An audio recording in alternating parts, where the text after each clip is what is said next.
Welcome to another episode of Business Lunch, where Ryan Deiss has shown up, even though he told me he was here, and then I looked and he wasn't. Now he is actually here. So I show up late for the power.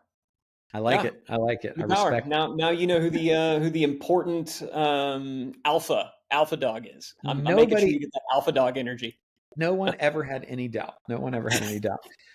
So this morning I watched a video from Gary Vee that I think has some really, really great insights into what to do now and where marketing is headed. And also it happens to track a session that you did at our Founders Board event last week on the embedded influencer. And we talk about this all the time. Personal brand, the soundbite that I loved from the video was personal brand is the new marketing funnel. And I think that's really cool. And if you look at really successful companies, a lot of them are very tied to personalities these days. If you think about Elon Musk and Sarah Blakely at Spanx, and even Warren Buffett at Berkshire, and so on and so forth, they're definitely people that enhance brands. I think Jeff Bezos and now his crazy social life enhances the awareness about Amazon. Not that Amazon needs it, but it's added a new dimension to Amazon that wasn't really there before. And I think that's really cool. And you've got Richard Branson at Virgin. And so I don't think there's any question that it's helpful. There were a lot of things in the article that I thought were interesting that went beyond just that. But I thought it would be interesting to talk about. Did you get a chance to look at it at all? Yeah, a little bit. I mean, I didn't get to watch the whole thing, but this is something that, like you said, that we've been studying for a while. And a lot of people might be like, oh, yeah, so personal brands, like this is anything new. But where I think the newness is actually in the necessity of it. But right? Also, it's in the ability to do it because of AI. Yeah. I think that the ability, and Gary was saying, what I used to be able to do that took a team of 100 people, I can do with 5 people 10 times more frequently. And that's so the reason that I'm now willing to do it as well, right? Because I've been very much a reluctant influencer, a reluctant kind of brand ambassador for, my own stuff, because I don't like being a public figure. I don't like being out there. But also, if I'm being honest, it's just a lot of work.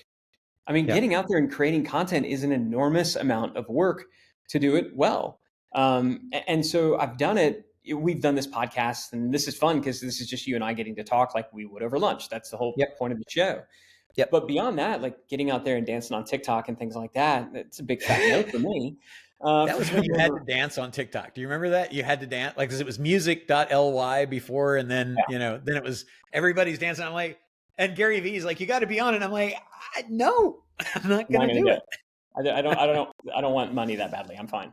But, now when you look at like Louis Vuitton hiring Pharrell Williams as their creative director, you look at the deal that Inter Miami did with Lionel Messi and actually giving him equity in the company. These big brands are realizing that it's not enough just to hire spokespeople. They need actual influencers that are connected to the brand. I think that's their true. Owners or their work there. Yeah, or tell a great story. Like, and I think it's interesting in the alcohol space with celebrities to think about the ones that really work versus the ones that don't. And I don't have enough data because this just came into my head, but I read a lot about George Clooney's quest to find the perfect tequila. And, he's a lover of tequila, and, he gets on his motorcycle with his buddy and cruises, down throughout tequila territory, and, goes to all these places and tastes and finds what he likes, and then creates something, and then builds $1 billion brand largely on the back of his fame, but not without his personality and celebrity being infused into the brand, as opposed to, people who are just basically lending their name as a spokesperson. And I think Kylie did a good job of that as well with makeup. Rihanna's done a good job for Louis Vuitton as well. but or Ryan Reynolds with Mint and then Aviator Gin, like those are much deeper than just the rapper slaps their name on champagne and then is popping bottles and that, like, how do you get Matthew McConaughey? You remember the Matthew McConaughey Lincoln ads from yeah. but they literally were mocked on Saturday Night Live. Just If you don't know what I'm driving talking around about, go to YouTube. And he's like, nobody believes that he actually drives a Lincoln, or if he does, it's like one of the old school town cars, like not one of these like modern things. So it just felt disingenuous. Like, now what audiences, what consumers demand, they want their brands to have embedded influencers. They want their brands to have somebody either who owns the company or who works for that company to be speaking on behalf of the company. And if it's just merely a paid spokesperson, not good enough. Not good enough at all. I think so there's two episodes here. I think one is the takeaways from that video, but I actually think that it would maybe be more fun on this one, particularly since you just gave the presentation, to talk about the embedded influencer. And so why don't we go that way with it, and then we'll do a separate one on because his was more AI focused, and I think that it merits two different episodes. Yeah, I mean, and I'll let you decide if you want to throw some of that stuff in there, but yeah, I mean, this is definitely something that I know I'm passionate about. Sounds kind of lame, but because it's not that I feel passionate about this. I feel forced into it, and as a result of that, I feel it is so incredibly essential that I've become the ultimate ambassador and influencer, and dare I say, spokesperson for the necessity of this. And that's what I basically spent all last week trying to convince all of our clients that they need to do. Even if it's somebody who's doing environmental engineering, like, you need to basically be an embedded influencer for your brand. You don't have a choice anymore. And I feel so strongly about that. We don't have choices anymore. Just, it's too noisy out there. Traffic costs are too high. Consumer trust is at an all-time low. This is what we all need to be doing. It's just where the market is right now. Yep. I like it. So why don't we talk a little bit about what you talked about, and I'll let you drive. Yeah. So this concept really, I mean, so I think first accepting just the necessity of it. And what I'll say is, a lot of people, if you're resistant to it, then hopefully maybe we can give you some tips here that'll make it a little bit easier. I do think that AI, like you were saying, and what Gary's video does, make it a lot easier than it was in the past. The other big, I guess, pushback that I get on this is people saying it's not scalable. And so I want to address that right at the outset, of people saying, yeah, but if I create my personal brand, if my personal brand is attached to this brand, then the brand can never be sold. So how do we do that? And so I do think it's important to factor that in, because to address that, because it's a good point. But the good news is that it's not necessarily true, because when you have your own personal brand, when you are that embedded influencer, as long as you're pointing your influence at a separate brand, that separate brand is still sellable. It's really, really important. There's a big difference between being an embedded influencer within a brand, where you have the brand itself. Yeah, than being the brand itself. And that's the mistake that a lot of personal brands make and influencers make, is they are the brand. They are the product. They are monetizing themselves, right? That's not what we're suggesting. George Clooney didn't all of a sudden start just monetizing George Clooney. He didn't start selling ads on his own social channels. He didn't start selling, speaking engagements and stuff like that. He also, and this is important, didn't call his tequila Clooney. Yeah. Right. And so as long as what you're doing is you're going out there and you're doing the types of things that we'll talk about to get the spotlight shined on you, if you then hold up a mirror and redirect that attention to your brand, or, and this is important, brands, then it is scalable. and you don't have to worry as much about these other brands not being sellable beyond you. And the reason I say brands, if you think about somebody like Ryan Reynolds, you mentioned Aviator Gen. He also has, Mint Mobile. He's able to do this across multiple brands because he's got such a bright spotlight shining on him. So anyway, anything else you want to add on this? I mean, because you're kind of the king of the whole goose and eggs concept. So no, I like it. I think that just the idea of and I like the example even, of how originally it was like kind of Ryan Deiss and digital marketer were one and the same. And then you did a good job of really kind of propping up other people, propping up the brand as a separate thing, and creating value that was transferable there. And same thing with the event. It wasn't, the Ryan Perry Rich show. It was, Traffic and Conversion Summit, and that created a brand. And what I liked about that too is it was completely separate from digital marketer. And so even within the same ecosphere, like the same environment, you were able to create separate brands that had value, but were all fed by your celebrity within the space. Because I would argue you're one of the more well-known people in the marketing space of, digital marketing, right? And so how do people, like, what is there a roadmap that you've got for kind of making that happen? Like, I guess step one, get a personal brand. How do we do that most effectively?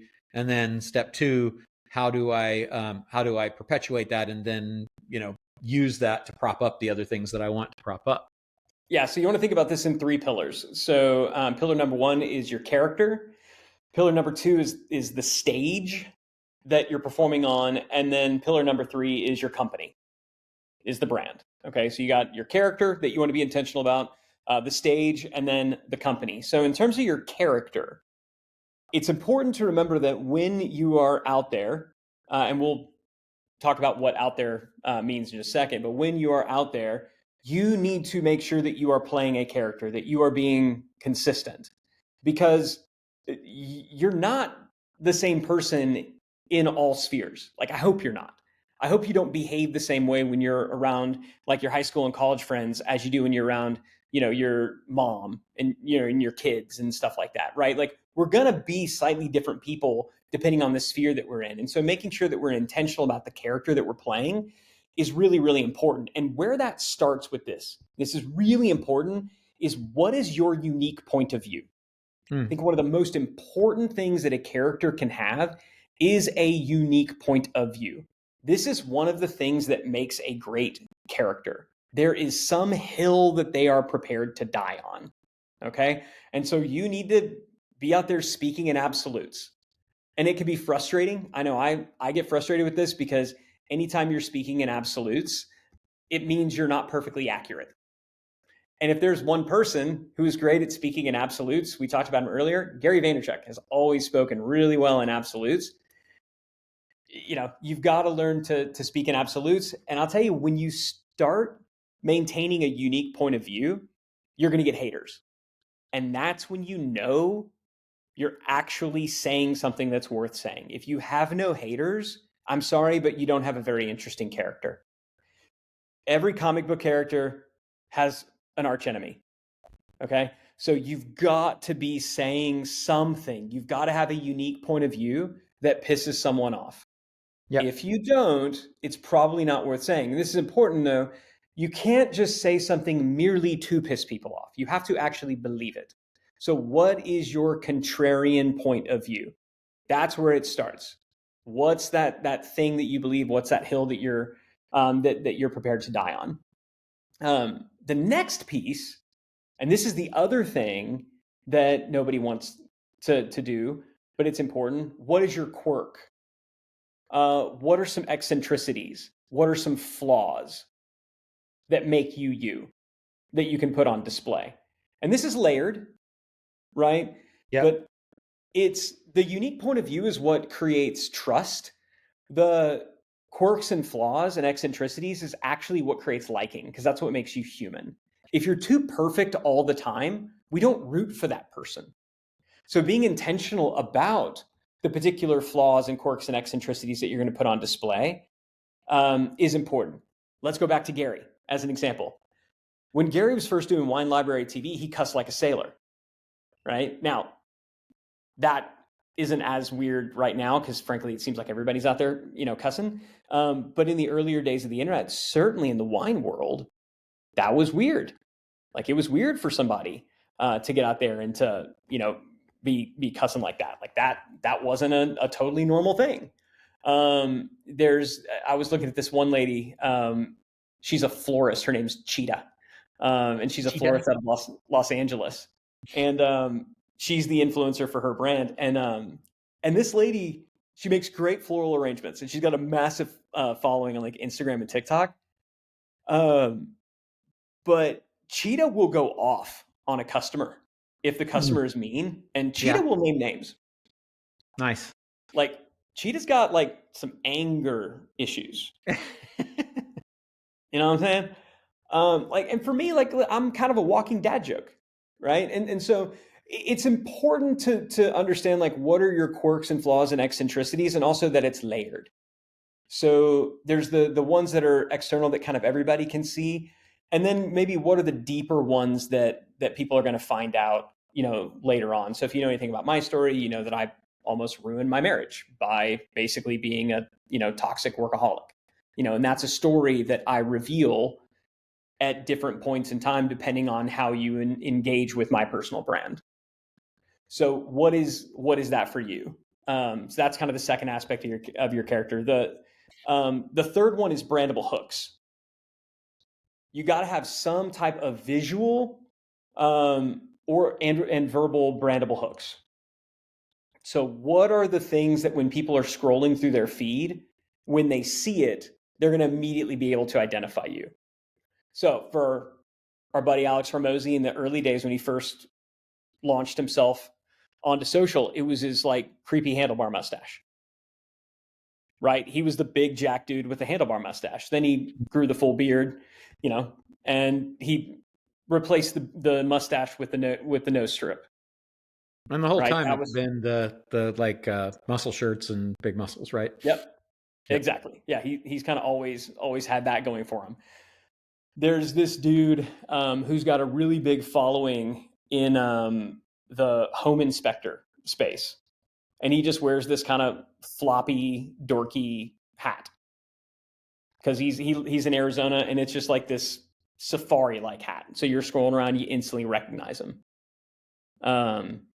Some people have like weird glasses. Some people say the same thing in the opening line. So having some kind of brandable hook is big. And then the fourth thing with the character is your narrative spine. So what is that? What's kind of the journey that you're on, that you're leading people through? That once they learn about you, they see this story that you're on, and they can kind of watch you journey through it. That's what the story that people want to follow. So maybe, maybe you're launching a business and they're getting to watch you as you progress through that. Maybe you're, you're on a health journey or something like that. But so those are the four elements of the character. Any thoughts, feelings, emotions about that before we move on to stage? No. Just, are there any more,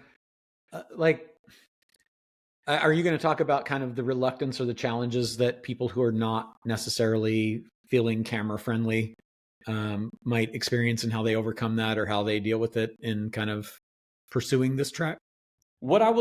So if you are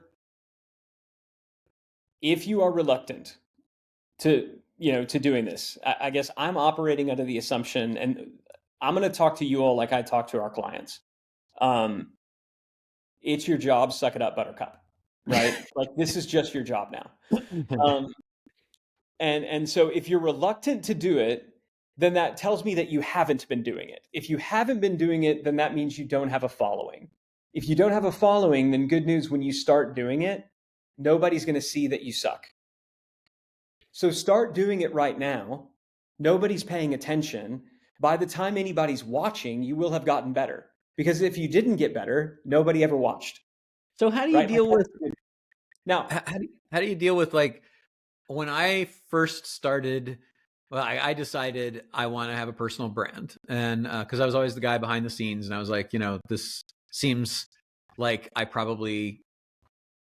felt kind of what we're all talking about, like, and this was a while ago now, and I was like, so I want to be I want to build this personal brand. And so I went on the socials and started posting videos and everything. It's actually kind of how Business Lunch started. It was easy just to take people lunch and record the takeaways at the end. But my family absolutely does not want to be in anything. And so I spend a lot of time with my family. And so there's a lot of things that especially are personal, because I do believe that if you're just posting business content, it's something that I'm going to get back to doing personal stuff as well. But if you're just a business person and you're posting, like if George Clooney only posted, this is the finest tequila and it's because it's from these ingredients, that's not going to be good enough without, I'm out on the boat today and I'm having a glass of tequila, or whatever.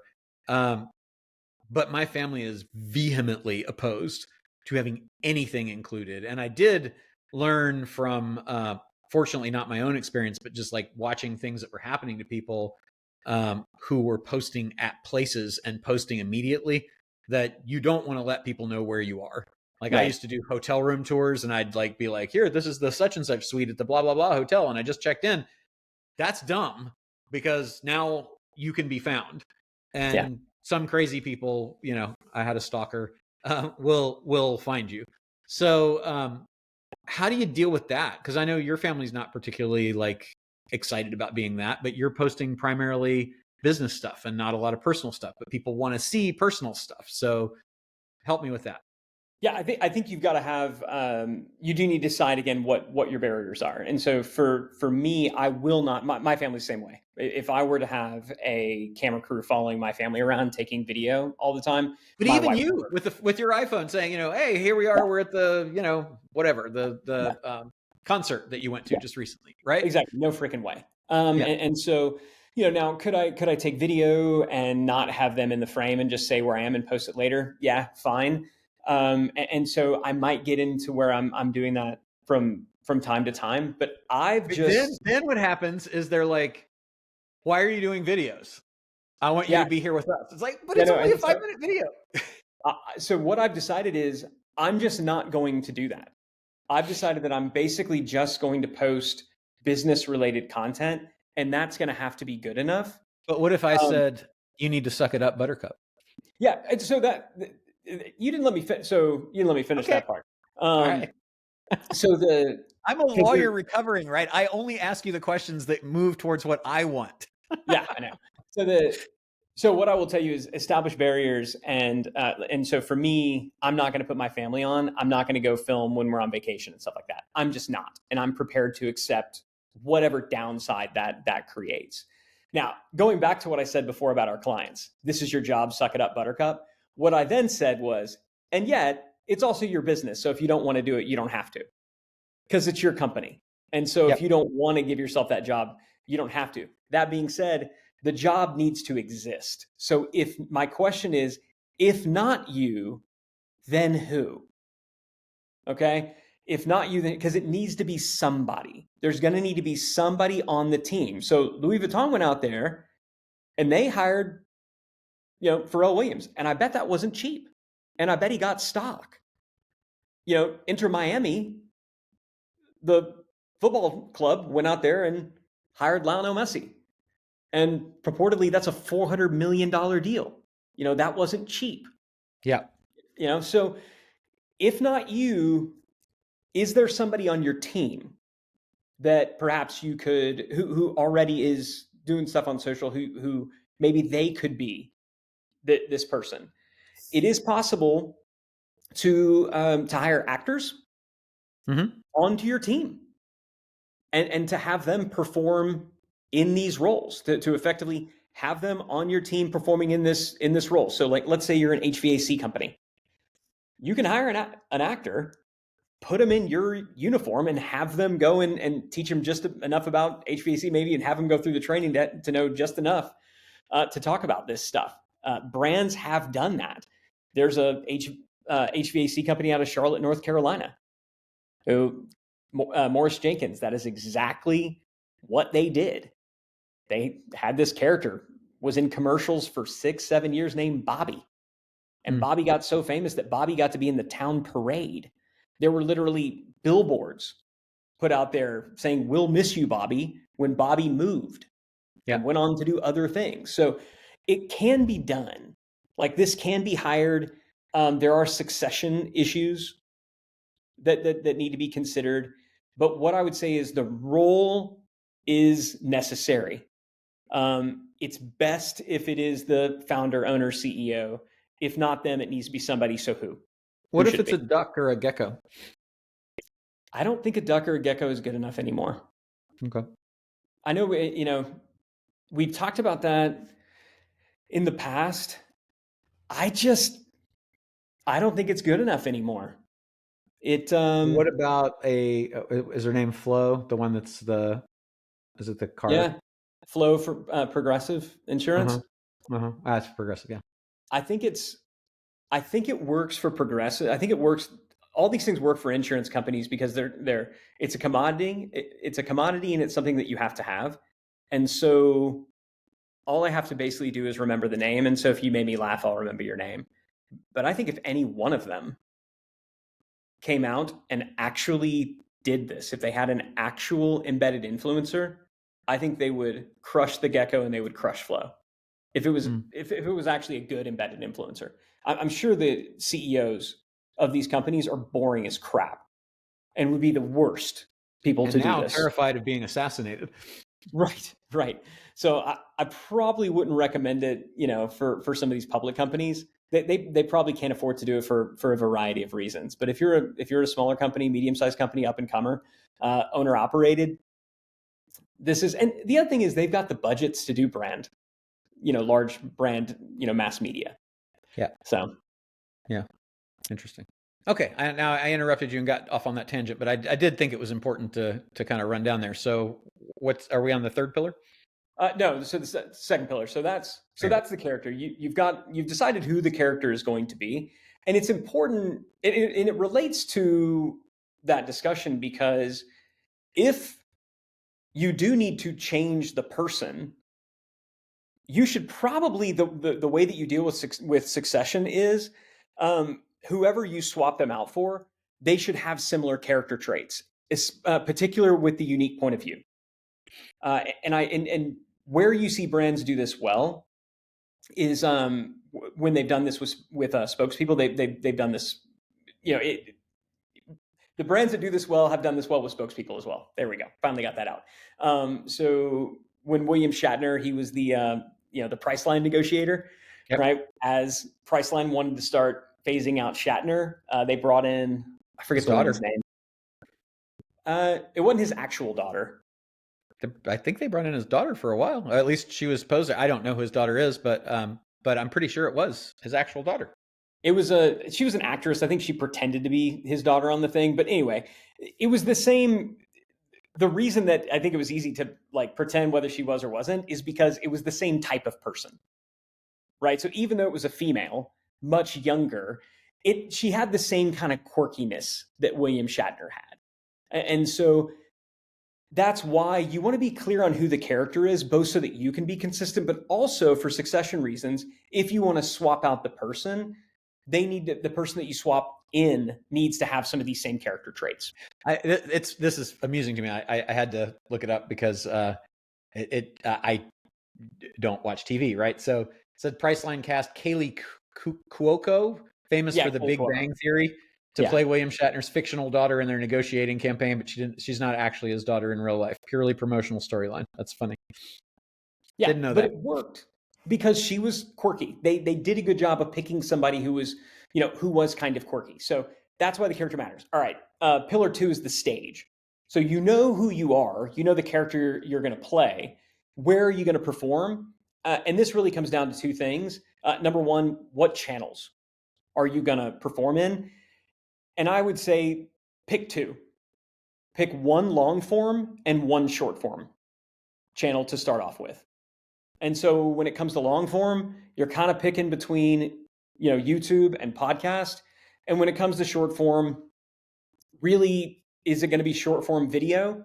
Or if you're B2B, then you're probably LinkedIn and you're writing stuff. If you're local, then it's probably still Facebook, believe it or not. Facebook still does really well for local and community type things.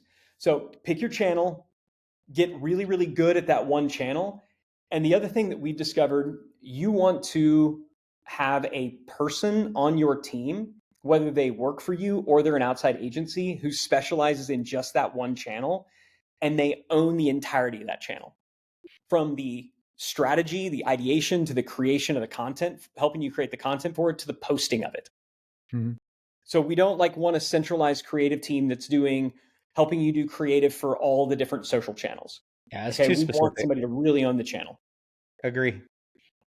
That's so important. They've got to get those. They got to get those feedback loops. And at this point now, the channels are so different. Even like Instagram Reels and TikTok is really, really different from YouTube Shorts. Like, they seem like they'd be the same, but they're not.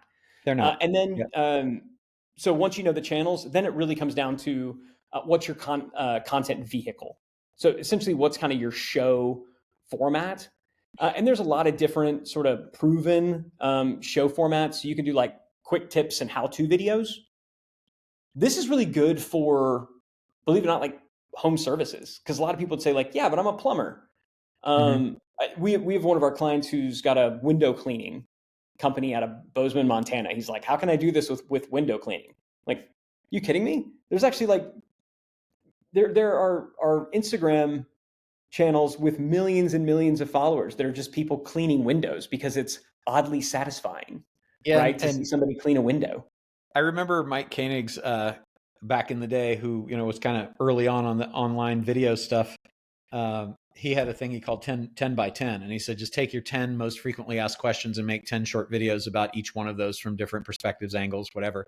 And like, that would be a simple way to think about how to get your first 100 videos in no time. Yeah. I mean, so that'd be like quick tip. That'd be a how-to. So any demo, any oddly satisfying type thing, day in the life, behind the scenes. So if what you do, and a lot of people don't realize that the work they do is actually pretty interesting. So we've got another client. They put really massive, like these big underground tanks for data centers and things like that. It's the same type of underground, diesel and gas tanks that would go in gas stations. They do that, but like 10, 20 times the size, because it's for, major builds. And so like the holes they got to build for these things are insane. And I'm like, I would love to see what a hole like that looks like. And so he's putting out videos of like, check out how big this hole is, and it's doing really well in his niche on LinkedIn. Rants, reactions, those do really well. So if you can start a thing with like, hey, stop doing this, right? Again, that could be inspired by your unique point of view. If you got a case study or a testimonial, all those kind of things work well. So just in general, understanding and knowing what your show format is going to be is big. So if you know the channel and you know your show format, you basically have the stage. And then in terms of the company, the brand side, really, that's just going to be what are the calls to action that you're going to be making? And then also, what are those owned and operated channels that you're going to leverage, that you're also going to be pointing people to? Because once you have people's attention on the different social channels, you really want to get them into other places in your ecosystem so that you can bounce them around. So if somebody sees me on Instagram, I want to have them subscribe to my newsletter. And for people on my newsletter, I want to send them to my YouTube channel. And if somebody watches my YouTube channel, well, I want to invite them to come to a webinar. And when somebody comes to a webinar, then I want to, so it's this whole thing where you want to get somebody in the ecosystem, because the goal of all of this is content binging.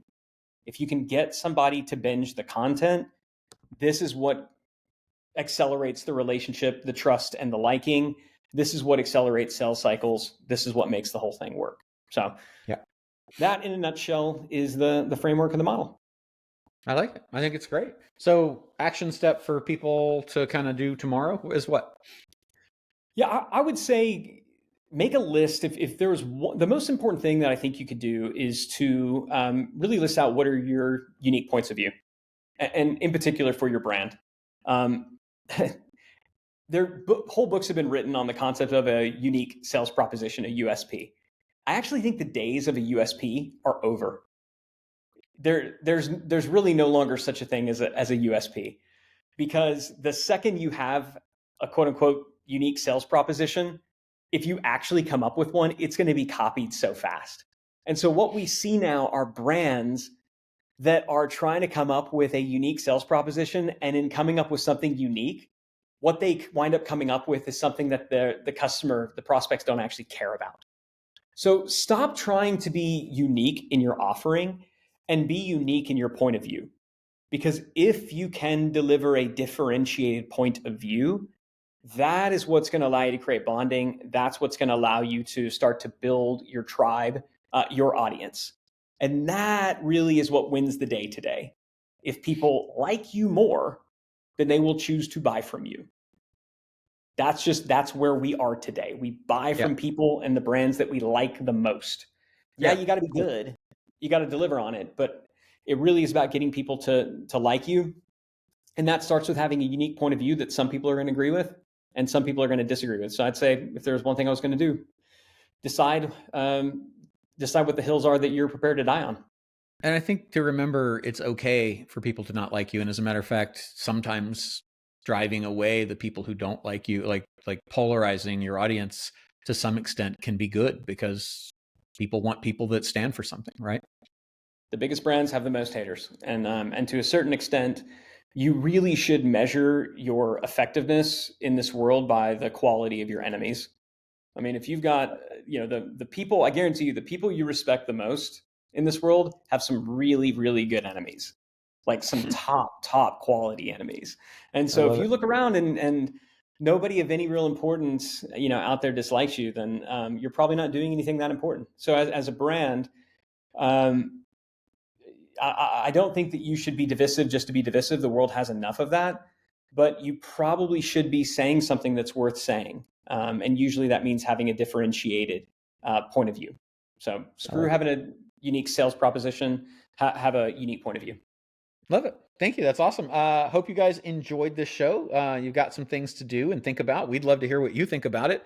Do you hate being a brand? Can you hate on Ryan because he's telling you to suck it up, Buttercup, and be your own brand? Or should you just do it? We'll see you next time on Business Lunch.